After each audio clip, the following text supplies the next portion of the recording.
এখানে প্রথম দফা আপনারা বলেছেন রাষ্ট্র পরিচালনার ক্ষেত্রে ইসলামী শরিয়াকে সর্বোচ্চ গুরুত্ব দিতে হবে, ভিন্ন ধর্মাবলম্বীদের ন্যায্য অধিকার নিশ্চিত করতে হবে। অত্যন্ত চমৎকার একটি কথা আপনাদের প্রথম দফা দাবিতে বলেছেন, যেমন ইসলামী শরিয়ার কথা বলেছেন, একই সাথে এই দেশে হিন্দু, বৌদ্ধ, খ্রিস্টান, অন্যান্য ধর্মের যে সমস্ত মানুষ বাস করে তাদের অধিকার নিশ্চিত কথা বলেছেন। এই যে একটা উদার দৃষ্টিভঙ্গি, আপনাদেরকে আমি আন্তরিকভাবে সাধুবাদ জানাই। আমার নিজের ব্যক্তিগত একটা অভিজ্ঞতা শেয়ার করে, আমি কাতার সফর করেছিলাম 2022 সালে। আমাদের বাংলাদেশি আলেমরা আমাকে একটি সংবর্ধনা দিয়েছিল। পরে আমি অনেককে জিজ্ঞেস করেছিলাম, আপনারা কিরকম সুযোগ সুবিধা পান? বেশ কয়েকজন আলেম তাদের ল্যান্ড ক্রুজার গাড়িতে তারা নামাজ পড়াতে আসেন। আমাকে ল্যান্ড ক্রুজার গাড়ি বাংলাদেশে আপনার বলতে গেলে প্রায় 4 কোটি টাকার মতো পড়ে যাবে। সেটা বলে যে এটা সরকার তাদেরকে দিয়েছে। তারা একটা বাড়িতে থাকে। আমি দুইজন আলেমের বাসায় দাওয়াত খেয়েছি।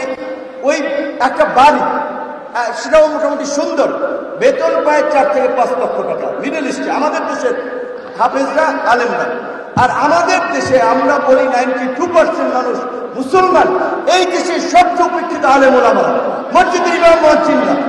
আপনি দেখেন যে কোটি কোটি টাকা খরচ করে একটা মসজিদ বানায়, কিন্তু কিপটামি করে ইমামের বেতন দিকে তারে দেয় 12,000 টাকা।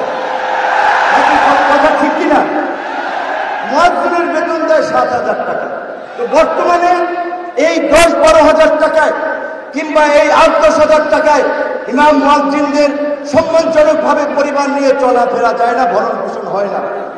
এইখানে বিভিন্ন রাজনৈতিক দলের নেতৃবৃন্দ তো অলরেডি কমিটমেন্ট করেছে যে আপনার জামাতের আমির, ইসলামী আন্দোলনের পীর সাহেব, আশা করি আমাদের তরুণ প্রজন্ম থেকে শুরু করে দীর্ঘদিনের আন্দোলন সংগ্রামের সারথী যারা তারেক রহমান তার বক্তব্যে বলবেন আপনাদেরকে তার সরকার তারা কি করতে পারে আপনাদের জন্য। তো আমরা মনে করি ইমাম মুয়াজ্জিনদের বেতন বাংলাদেশের মতো একটা মুসলিম কান্ট্রিতে রাষ্ট্রীয় কোষাগার থেকে দেওয়া উচিত। সেই দাবি জানিয়ে আমি সকল রাজনৈতিক দল কথা বলেছেন। তো আমরা যদি সব রাজনৈতিক দল চাই তাহলে তার কোনো আপত্তি থাকার কোনো কথা নেই। রাষ্ট্রের কত কর্মকর্তা কর্মচারী একজন পদ আছে, সেখানে নিচ্ছে 3 জন।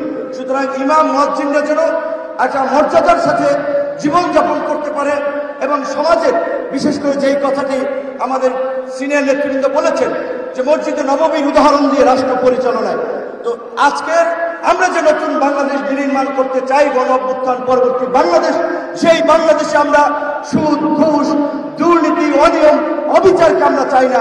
সেই বাংলাদেশ বিনির্মাণ করার ক্ষেত্রেও আমাদের এই ইমাম সমাজকে নেতৃত্ব দিতে হবে। আপনি একবার চিন্তা করেন, 5 ওয়াক্ত নামাজে আমরা মুসলমানরা মসজিদে মিলিত হই। শুক্রবার জুম্মার দিনে রাস্তার সড়ক আপনার লোকে লোকারণ্য হয়ে যায়। এই সড়কের এই জুম্মার খুতবা থেকে এই জুম্মার দিন যদি আমাদের ইমাম সাহেবরা সমাজে চলমান অন্যায়, অবিচার, ঘুষ, দুর্নীতি এগুলোর বিরুদ্ধে বক্তব্য দেয়, তাহলে তো এই সমাজে দুর্নীতি, দুঃশাসন, অন্যায়, অবিচার চলতে পারে না। তো আমি আমার ইমাম মুয়াজ্জিনদের প্রতি সেই আহ্বান রেখে আমি আমার বক্তব্য শেষ করছি।